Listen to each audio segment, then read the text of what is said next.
नमस्कार, स्वागत है आपका हमारी खास पेशकश कमोडिटी विशेष में। कमोडिटी विशेष में आज हम विशेष करने वाले हैं, दलहन पर चर्चा करने वाले हैं, क्योंकि हम त्योहारी सीजन की शुरुआत हो चुकी है, लेकिन दालों के दाम कम नहीं हो रहे हैं। पिछले एक साल में आप अगर देखें तो तुअर के दाम करीब 35% तक बढ़ चुके हैं। चना और मूंग में भी करीब करीब 15% तक की तेजी पिछले एक साल में आई है। और अगर उड़द की बात करें तो यहाँ पर भी 11% से ज़्यादा दाम पिछले एक साल में बढ़े हैं। मसूरी एक ऐसी दाल है जहाँ कीमतें स्थिर है। ऐसे में अब सवाल उठता है, क्या जो बाकी दालों के दाम इतने बढ़े हुए हैं, क्या त्योहारी सीजन में दाम कम होंगे?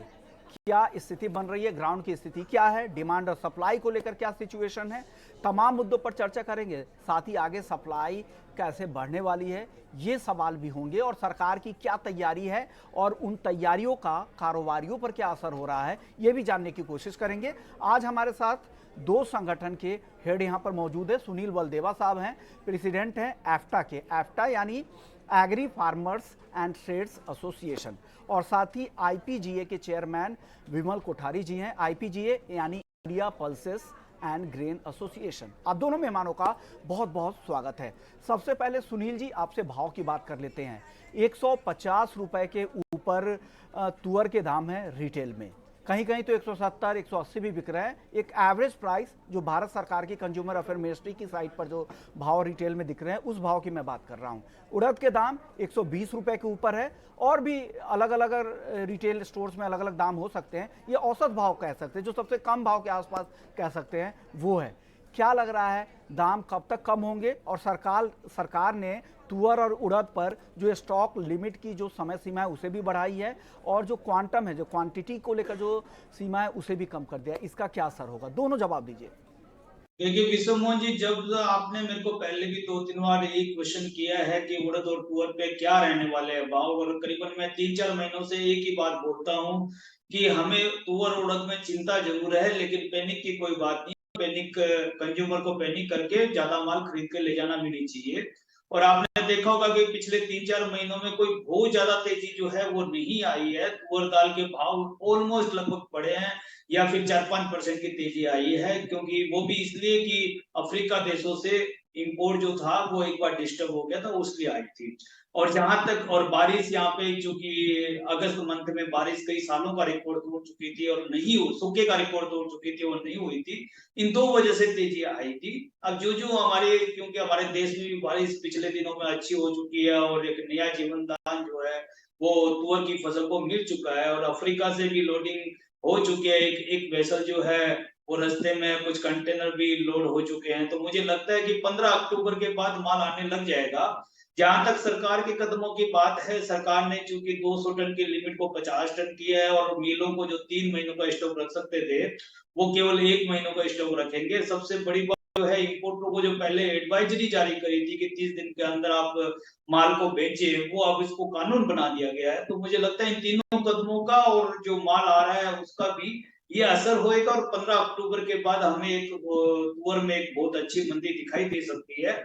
और जहां तक बात है कि जनवरी ऑनवर्ड हमारा खुद का माल भी जो है वो चालू हो जाएगा, अराइवल चालू हो जाएगी कर्नाटक और महाराष्ट्र में नई तुअर की क्रॉप का। तो मुझे ये लगता है कि हो सकता है कि हमें दिसंबर में फिर सरकार को जाके रिक्वेस्ट करना पड़े कि आप स्टॉक लिमिट हटाएं, ताकि हमारे मिलर और ट्रेडर जो है वो किसानों का माल खरीद सके, ताकि सप्लाई जो है कम की जा सके। लेकिन मुझे लगता है तब तक भी एक अक्टूबर और नवंबर मंथ में एक अच्छी खासी मंदी तुअर में आ चुकी होगी। जहां तक उड़द का बात है, उड़द में चूंकि बारिश की वजह से फसल भी लेट हुआ है और थोड़ी क्रॉप में भी डैमेज हुआ है। क्वालिटी डैमेज की बात करूंगा मैं, क्वांटिटी में डैमेज की इतनी बात नहीं है जितनी क्वालिटी डैमेज में है। तो मुझे लगता है इसमें एक भाव का वेरिएशन बहुत ज्यादा हो जाएगा। कुछ उड़दा जो है 60 रुपए बिकेगी, कुछ 80 भी बिकेगी। लेकिन जहां तक भाव की बात है, बहुत ज्यादा बढ़ता मुझे नहीं लगता है। हाँ, हमें इसमें मंदी के लिए कुछ वेट करना पड़ सकता है, ताकि सस्ते भाव पे हम कंज्यूमर को सप्लाई कर सकें। इसके लिए हमें थोड़ा वेट करना होगा, जब हमारे यहाँ फरवरी की फसल आएगी, और फरवरी में जब हम इंपोर्ट अच्छी मात्रा में म्यांमार से कर सकेंगे, क्योंकि म्यांमार में फसल जब आती है वो फरवरी में आती है। तो जनवरी फरवरी का माल हम लेके मार्च में जो है इसकी सप्लाई हम बहुत अच्छे तरीके से सुगम तरीके से कर पाएंगे। और हैदराबाद और इधर वो साउथ की साइड में जो फरवरी में जो खुर्दा का जो नई फसल आती है उससे भी हमें सप्लाई करने में सुगमता होगी। तो जहां तक उड़द का भाव है हमें हो सकता है 2-3 महीना वेट करना पड़े। तुअर के लिए मैं ये कहूंगा कि मुझे लगता है कि 10 से 15% की मंदी एक अच्छी खासी मंदी हमें अगले 2 महीनों में दिखाई दे सकती है। सुनील जी, एक और सवाल अब आप ही से होगा।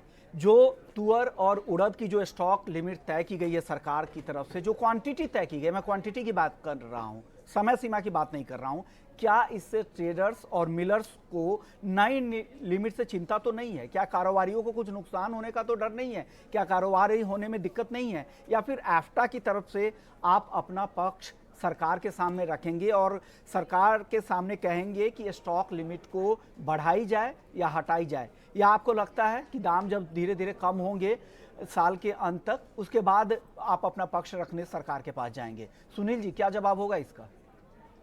देखिए मिलों के लिए फिर भी 30 दिन किया गया है, लेकिन जहां तक ट्रेडर की बात करें और इंपोर्टर की बात करें तो उनको भी 30 दिन दिया गया है। लेकिन ट्रेडर की बात करें तो केवल 50 टन, और 50 टन में केवल एक गाड़ी माल आता है, क्योंकि एक गाड़ी में 25 टन और 27 टन माल होता है, तो दो गाड़ी भी 27 टन की मिलर जो है वो ट्रेडर जो है वो ले नहीं सकता। तो मुझे लगता है ट्रेडर के लिए बहुत काफी लिमिट कम हो जाएगी। इसीलिए मैंने आपको पहले भी बोला कि हम दिसंबर में जाके हमें सरकार से रिक्वेस्ट करनी पड़ेगी कि आप इस स्टॉक लिमिट को या तो बढ़ाएं या हटाएं, ताकि हमारे ट्रेडर जो है और मिलर जो है वो माल को किसानों से माल खरीद सके, ताकि आगे सप्लाई अच्छे से की जा सके। विमल कोठारी जी, आपका जवाब क्या होगा? यहाँ पे आप पल्सेस एसोसिएशन को रिप्रेजेंट भी कर रहे हैं, आपका जवाब क्या होगा? क्या सरकार की जो स्टॉक लिमिट है क्वांटिटी को लेकर, क्या ये ज़्यादा कम कर दी गई है? इससे नुकसान होगा ट्रेडर्स को, मिलर्स को, इंपोर्टर्स को? क्या हो रहा है, कारोबार पे इसका कुछ असर होगा? इस पर आपका टेक क्या है सर? देखिए ऐसा है कि एक्चुअली अभी तो ऐसे भी जो तुअर की जो क्रॉप है, नई क्रॉप आएगी दिसंबर में, और अभी कोई ज्यादा ऐसे भी स्टॉक है नहीं है। तो इसमें मुझे नहीं लगता कि कोई शॉर्ट टर्म में कोई इशू होगा, लॉन्ग टर्म में जरूर होगा, लेकिन तो ये 2 महीने के लिए एक्सटेंड किया गया है। और दिसंबर में अगर जो क्रॉप आएगी, मुझे लगता है कि ये जो बारिश हुई है ना सितंबर में, इससे क्रॉप का जो यील्ड है बहुत अच्छा हो जाएगा। तो जो क्रॉप आएगी उस समय तक मुझे लगता है सरकार ये जो फैसला है इसको रिवर्स कर लेगी, और then mills will get the same opportunity again. और उड़द में भी उड़द में तो क्या है कि इस बार थोड़ी ज्यादा कमी है, तो सरकार ने इसलिए ये क्या है कि फेस्टिवल्स को ध्यान में रखते हुए फैसला लिया है। शॉर्ट टर्म में मुझे नहीं लगता कोई शॉर्ट टर्म में कोई ऐसा लंबा इशू होगा। हाँ, लेकिन लॉन्ग टर्म के लिए ये जरूर इस पे थोड़ा इशू आएगा। लेकिन मुझे फिर भी 1 महीने का स्टॉक जो है वो कोई बहुत ज्यादा कम नहीं है, लेकिन थोड़ी इशू होंगे। लेकिन आई थिंक अगर ये 1.5-2 महीने का स्टॉक हो तो मिल्स के लिए इजी है। विमल जी, तुअर और उड़द के प्राइस को लेकर आपका आउटलुक क्या है? और अफ्रीकी देशों से जो तुअर इंपोर्ट होने वाले हैं, क्या लग रहा है, क्या अभी भाव वहां पर फेवरेबल है कि इंडिया में सस्ता इंपोर्ट हो सके? क्या वहां पर दाम कम हो रहे हैं क्या? क्योंकि एक रिपोर्ट में पढ़ रहा था, वहां ये खबर आ रही है कि ऊपरी स्तरों से 4-5% की नरमी वहां देखने को मिली है। आप लोगों को किस तरह की रिपोर्ट अफ्रीकी देशों से मिल रही है दालों को लेकर? प्राइस में मुझे कहीं भी वृद्धि नहीं लगती है कि कोई भी प्राइस बढ़ने वाले हैं। I don't think so. क्योंकि जो दालों के जो दाम हैं, देखिए अफ्रीका की तुअर का अराइवल शुरू हो गया है। अफ्रीका के जो भाव हैं ऊपर से 5 रुपये से 10 रुपये नीचे ऑलरेडी 5 रुपये नीचे आ चुके हैं। और अभी जो अराइवल्स होगी अक्टूबर महीने में, मुझे लगता है 5 से 10 रुपया और नीचे आ जाएगा। तो तुअर की ये सिचुएशन है। तो मुझे नहीं, और फिर देखिए दिसंबर की में जो हमारे यहाँ हार्वेस्ट होगा, और जो अब 2 महीने की बात हो रहा है, अक्टूबर और नवंबर, तो दिसंबर में जो हार्वेस्ट होगा, मैंने जैसा कि मैंने बताया कि सितंबर में बारिश अच्छी हुई थी, तो इससे क्या है कि यील्ड्स जो है तुअर में अच्छे होंगे। तो जो प्राइसेस, जो अराइवल्स है, वो क्रॉप भी है, जो प्रोडक्शन भी जो है वो भी अच्छा होगा, तो प्राइसेस उससे बिल्कुल कम आएंगे, नीचे आएंगे भाव। और मुझे लगता है कि तुअर के प्राइस जो है अभी भविष्य में स्टेबल हो जाएंगे, और उससे नीचे भी आ जाएंगे और स्टेबल भी हो जाएंगे। रहा उड़द का सवाल, उड़द में हमारे यहाँ बुआई भी कम हुई थी थोड़ा। ये अगस्त का महीना ड्राई होने की वजह से जो प्रोडक्शन था उसमें भी कुछ कमी हुई है। हालांकि जो बाद में जो अभी बारिश आई है, इससे फिर उड़द में जो लेट सोइंग हुई थी उससे वो जो क्रॉप्स थी उनमें थोड़ा डैमेज का इशू आएगा। तो उड़द को लेके थोड़ा कंसर्न जरूर है। तो इसमें मुझे नहीं लगता कि भाव में बहुत कोई भाव कम होंगे, लेकिन बहुत ज्यादा वृद्धि भी नहीं होगी, क्योंकि इंपोर्ट जो है बर्मा से हो रहा है। और जो अभी सितंबर में जो बारिश हुई है, इससे मैं समझता हूँ कि जो हमारे यहाँ रबी में जो क्रॉप होती है उड़द की, वो अच्छी होनी चाहिए। और उसका उत्पादन भी अच्छा होगा। बर्मा के किसानों को भी भाव अच्छे मिले हैं इस साल, तो वहां पे भी अच्छा प्रोडक्शन होना चाहिए। तो और देखिए, उड़द जो है उसका ज्यादा कंजम्पशन साउथ इंडिया में होता है, ये तुवर की तरह नहीं है कि जिसके ऑल इंडिया में इसका कंजम्पशन होता है। तो मुझे नहीं लगता कि इसमें भाव में कोई खास वृद्धि होगी। लेकिन सरकार ने ये एहतियात के तौर पर ये कदम उठाया है। तो ये फेस्टिवल्स की बात है। फेस्टिवल्स में तो मुझे बिल्कुल नहीं लगता कि कोई दामों में वृद्धि होगी, क्योंकि दूसरी दालें भी उपलब्ध है। चना भी अभी स्टेबल है, मसूर भी बराबर मिल रही है। मसूर का भी कनाडा से इम्पोर्ट शुरू, कनाडा में नई क्रॉप आ चुकी है, वहां से भी इम्पोर्ट अभी हमारे पास इस साल में अप्रैल से लेके अभी तक लगभग 6 लाख टन का इम्पोर्ट हो चुका है। और हमारे पास पर्याप्त मात्रा में स्टॉक भी है, और इम्पोर्ट भी आयात अभी तक चल रहा है। 2 महीने बाद में ऑस्ट्रेलिया की भी क्रॉप आ जाएगी। ऑस्ट्रेलिया में लगभग 13 लाख टन का उत्पादन का अनुमान है। तो वहां से भी हमको, इस साल भी हमने अच्छा इम्पोर्ट किया है वहां से, तो मुझे लगता है वहां से भी इम्पोर्ट शुरू हो जाएगा। तो और सामने फिर रबी की जो बुआई है वो भी अच्छी होनी चाहिए, क्योंकि चने में किसानों के दाम बहुत अच्छे मिले हैं। तो अगले महीने बुआई होगी, तो किसान भी जो है वो बहुत एनकरेज होंगे चने की बुआई करने के लिए। लास्ट 3-4 साल से हम देख रहे हैं चने में काफी पिटाई हो रही है, और किसानों को दाम एमएसपी से नीचे मिल रहे थे। ये पहली बार हुआ है कि लास्ट 3-4 सालों के बाद कि एमएसपी से दाम कुछ अच्छे मिल रहे हैं। तो ये जो चने के जो दाम बढ़े हैं, ये तो मैं समझता हूँ एक अच्छी बात हुई है। इससे हमारा जो उत्पादन है आगे का, वो भी अच्छा होना चाहिए। किसान भी इसमें इनकरेज होंगे, और किसानों को, और दाम भी इतने नहीं बढ़े हैं कि कंज्यूमर्स को उसमें कोई कंसर्न की बात है, कोई चिंता की बात है। विमल जी, आपसे एक अगला सवाल मेरा होगा मसूर को लेकर। जिस तरह से संबंध बिगड़े हैं कनाडा के साथ, क्या इसका असर एग्री ट्रेड पर ही होगा, या दोनों देश इसको टच नहीं करेंगे क्योंकि उन्हें पता है कि ये ज़रूरत की चीज़ें हैं? या आपको लग रहा है अगर संबंध कुछ बिगड़े भी या मसूर के इंपोर्ट में कनाडा से दिक्कत हुई तो बाकी विकल्प हमारे पास तैयार है, क्योंकि ऑस्ट्रेलिया के पास बम्पर क्रॉप है, रूस से भी इंपोर्ट हुई है। ऐसे में क्या लग रहा है, किस तरह की स्थिति मसूर को लेकर बन रही है? क्या प्राइस आउटलुक है और क्या स्टॉक की स्थिति है मसूर में, विमल जी? देखिए, ये जो कनाडा के साथ में इशू चल रहा है, मुझे नहीं लगता उससे कोई ट्रेड पे फिलहाल कोई इफेक्ट आएगा। और ऐसा कोई हुआ भी नहीं है। दोनों देशों की तरफ से ऐसा कोई कदम ट्रेड के लिए उठाया नहीं गया है। तो मेरा ऐसा अनुमान है, और मेरा ऐसा मानना है, और मेरा ये सुझाव भी है कि ट्रेड को चलने दिया जाए। और ट्रेड चलता रहेगा। अगर कोई भी वजह से, अगर ये इंपोर्ट में, आयात में कोई रिस्ट्रिक्शन आया, तो आपको बता दूं कि हमारे यहाँ अभी जो 2 महीने, जैसा मैंने बताया कि ऑस्ट्रेलिया से 2 महीने बाद जो क्रॉप आएगी, वहां भी इस बार अच्छा वो प्रोडक्शन जो है लगभग 13 लाख टन का है। तो मुझे नहीं लगता कि उससे कोई जो हमारी जो रिक्वायरमेंट है, जो 22-23 लाख टन की सालाना रिक्वायरमेंट है, और इस साल हमारा 16 लाख टन का प्रोडक्शन हुआ है, 6 लाख टन ऑलरेडी इंपोर्ट हो चुका है। तो मुझे नहीं लगता है कि कोई इसमें कोई हमारे यहाँ सप्लाई का कोई इशू आएगा। अगर कुछ भी रिक्वायरमेंट की जरूरत होगी, तो मैं समझता हूँ कि वो ऑस्ट्रेलिया से आएगी। थोड़ा बहुत माल जो है रसिया से भी आ जाएगी, हालांकि रसिया में बहुत बड़ा उत्पादन नहीं होता है। उनका उत्पादन लगभग 50-1,000 टन का है, तो वो कोई बहुत ज्यादा उत्पादन नहीं है। लेकिन ऑस्ट्रेलिया में अच्छा उत्पादन है, 13 लाख टन एक अच्छी क्रॉप है। और फिर रबी में इस बार जैसे सितंबर में अच्छी बारिश हुई है, तो हम देख सकते हैं कि रबी के में अच्छी बुआई होनी चाहिए। तो हमारा प्रोडक्शन भी जो अगले साल है उसमें, हालांकि ये बड़ा प्रीमेच्योर है कि क्या होगा, लेकिन जैसे पिछले साल भी वृद्धि हुई थी, दामों में वृद्धि हुई, तो उत्पादन भी बढ़ा है। इस बार भी दाम जो है एमएसपी से के आसपास रहे हैं, तो मैं समझता हूँ कि उसमें भी अच्छा प्रोडक्शन होना चाहिए। तो ज्यादा कंसर्न की बात नहीं है, ज्यादा चिंता की बात नहीं है। इसके अंदर सप्लाई बराबर बनी रहनी चाहिए। विमल जी, एक सवाल मूंग को लेकर होगा। 3 साल के बाद फसल को लेकर चिंता है। उत्पादन का एरिया भी सोइंग का एरिया, जो खेती का एरिया है वो भी कम था। फिर अगस्त की कम बारिश से चिंता बढ़ी, और अब यील्ड जो उम्मीद लगाई जा रही थी उस तरह की यील्ड नहीं है। तो क्या लग रहा है, मूंग के प्राइस जो बढ़े हैं पिछले 1 साल में 14-15%, क्या ये आगे भी बढ़ेंगे, या आपको लग रहा है नहीं, ये 2-3 महीने की फसल होती है तो देश के अलग अलग हिस्सों से इसकी सप्लाई होती रहेगी, तो बहुत ज्यादा मूंग को लेकर चिंता नहीं है? क्या कहेंगे आप इस पर? देखिए, मूंग में ऐसा है कि हमारा जो बुआई तो कम हुई थी, 5 से 6% बुआई, 5 से 6 के ज्यादा 8 से 9% बुआई कम थी। लेकिन राजस्थान में क्रॉप बड़ी अच्छी थी, और क्योंकि राजस्थान में इस बार जो है अप्रैल से लेके जुलाई तक अच्छी बारिश हुई थी, तो ऐसा ऐसा अनुमान था कि राजस्थान जहाँ भी जो हमारी बुआई की कमी है उसको राजस्थान भरपाई कर देगा, क्योंकि ईल्ड्स ऐसा लग रहा था कि ईल्ड्स बड़े अच्छे होंगे। लेकिन अनफॉर्चुनेटली, दुर्भाग्यवश, जो अगस्त का महीना था वो बड़ा सूखा था और राजस्थान में वहाँ बिल्कुल बारिश नहीं हुई। तो प्लांटिंग एरिया जो जब बारिश नहीं हुई तो वो हमारा जो उत्पादन है उससे ईल्ड्स जो है वो बहुत बुरी तरह इफेक्ट में है। और वहाँ जो है उत्पादन मेरे हिसाब से काफी कम हुआ है, ड्रास्टिकली रिड्यूस, सिग्निफिकेंटली रिड्यूस हुआ है। हालांकि एग्जैक्ट असेसमेंट करना मुश्किल है अभी तक कि कितना वहाँ कितनी कमी आई है, क्योंकि अभी हार्वेस्ट हुआ है वहाँ पे। तो वो जो है उसकी वजह से जो उत्पादन में जो फर्क पड़ा, ऑब्वियसली वो उससे थोड़ा प्राइसेस भी क्या बहुत ज्यादा कम नहीं हुए हैं जितना हम सोच रहे थे।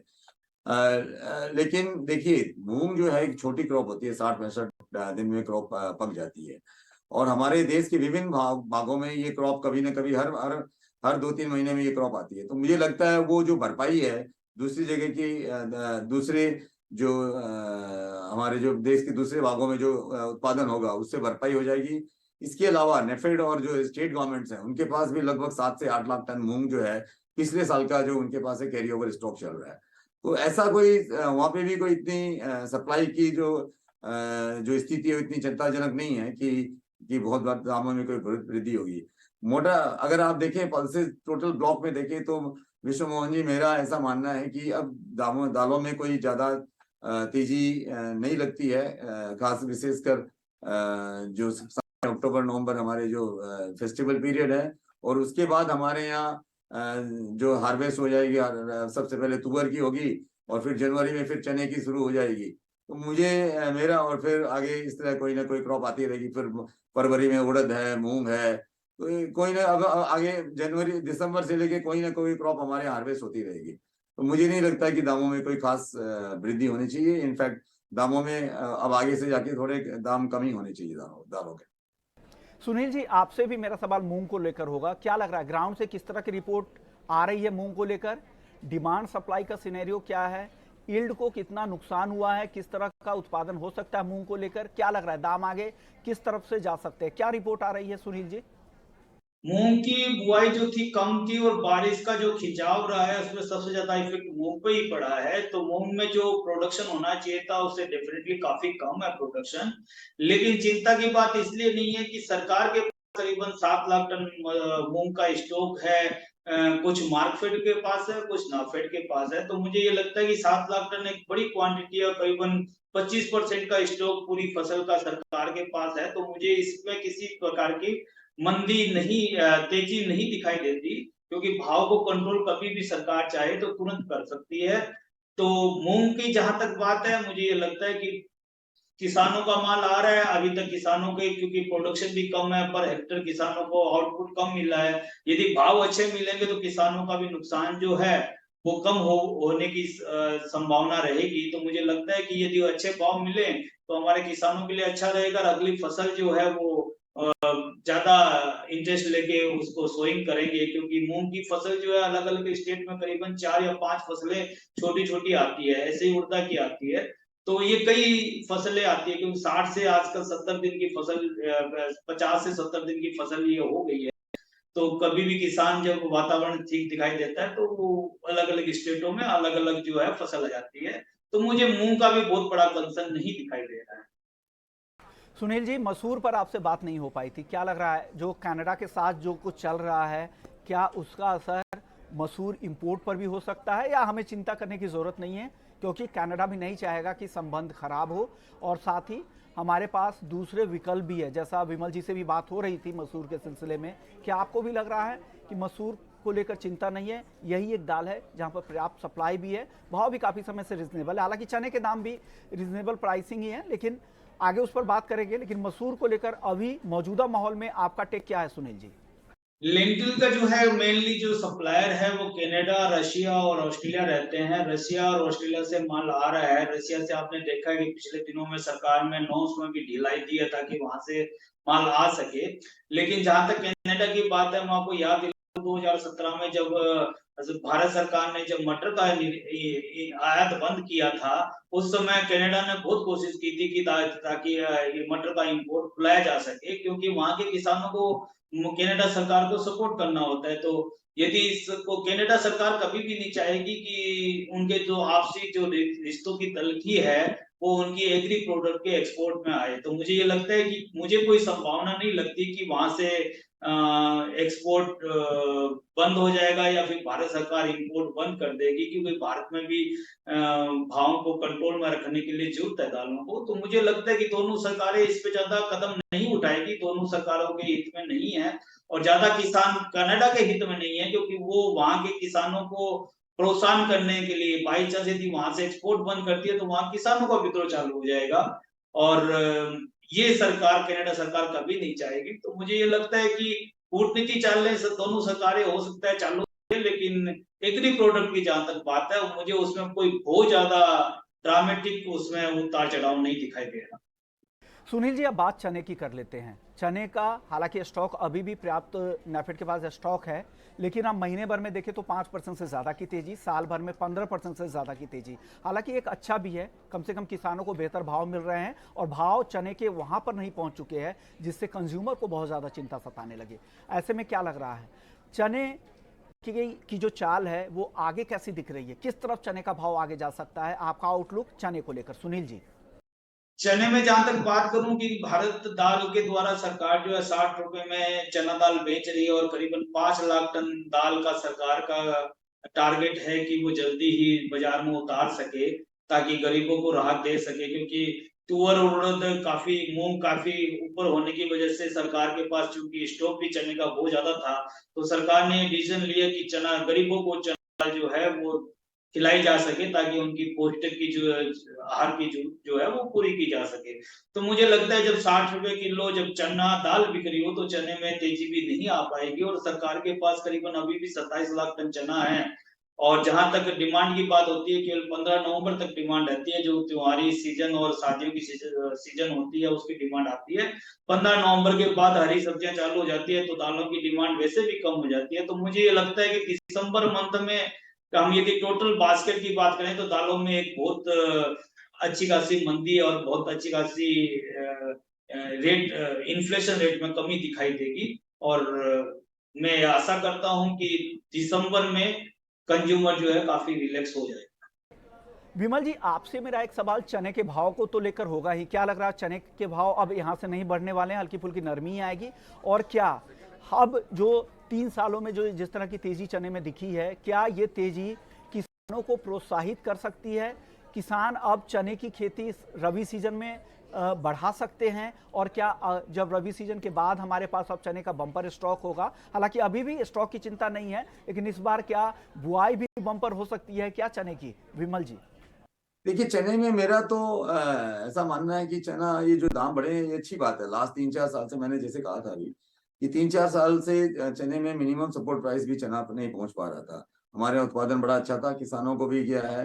हालांकि नेफेड परचेज कर रही थी वो, लास्ट ईयर भी उन्होंने कम से कम 22 से 23 लाख टन, लगभग 24-25 लाख टन परचेज किया। इस साल भी उन्होंने लगभग 24 लाख टन परचेज किया है, लेकिन वो पर्याप्त नहीं हो रहा था, तो किसानों को मिनिमम सपोर्ट प्राइस भी नहीं मिल रहे थे। इस साल है कि लगभग जो 54 रुपये हमारा जो मिनिमम सपोर्ट प्राइस है और चना अभी जो 64-65 में बिक रहा है वो मैं तो समझता हूँ एक अच्छी बात है कि किसानों को जो भाव हैं वो थोड़े एनकरेजिंग मिल रहे हैं। तो आगे जो हमारे जो बुआई होने वाली है जो अक्टूबर महीने में, तो वो किसानों को उससे उत्साह मिलेगा कि हम ज्यादा से ज्यादा क्रॉप उत्पादन करें।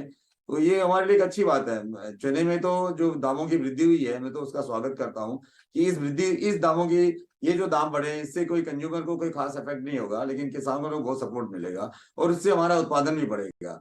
और मुझे अब नहीं, देखिए अभी भी पर्याप्त मात्रा में चना जो है नेफेड के पास स्टॉक है और प्राइवेट ट्रेडेड के पास भी स्टॉक है। हमारी जो क्रॉप है, नई क्रॉप जो है वो जनवरी में कहीं ना कहीं से हार्वेस्ट, पहले कर्नाटक शुरू हो जाता है, गुजरात शुरू हो जाता है, फिर महाराष्ट्र शुरू हो जाता है, तो जनवरी में हमारे यहाँ क्रॉप भी हार्वेस्ट शुरू हो जाएगी। तो अब सिर्फ 3 महीने की बात हो रहा है, तो मुझे नहीं लगता कि चना में अब कोई भी वृद्धि होगी, लेकिन ये भी अगर प्राइस जो स्टेबलाइज रहते हैं तो इससे किसानों को फायदा होगा और कंज्यूमर्स को इन भाव में चिंता करने की जरूरत नहीं है। तो ये एक अच्छा अच्छा, अच्छी व्यवस्था, अच्छी सिनेरियो है दाल चने के लिए खासकर। शुक्रिया विमल जी आपका, सुनील जी आपका। आप लोगों ने तमाम मुद्दों पर अपनी राय रखी, एक एक दाल पर अपनी राय रखी, क्या स्थिति ग्राउंड की बन रही है ये बताया। साथ ही आपने ये भी बताया कि त्योहारों पर चना ही नहीं बाकी दालों के दाम भी यहाँ पर कम होने वाले हैं। तुअर और उड़द जो सबसे ज़्यादा बड़े हैं, यहाँ पर भी नरमी आएगी और धीरे धीरे आपको सस्ती दालें आगे मिल सकती है। और ये जो गिरावट का सिलसिला जो दालों में चलेगा ये अगले साल भी कंटिन्यू हो सकता है। यानी दालों के लिहाज से फिलहाल स्थिति धीरे धीरे अब यहाँ से बेहतर दिख रही है, खास करके कंज्यूमर्स के लिहाज से। शुक्रिया सुनील जी आपका और विमल जी आपका। तो इस खास पेशकश को यहीं समेटते हैं, लेकिन बाकी खबरों के लिए आप बने रहिए ET9 स्वदेश के साथ।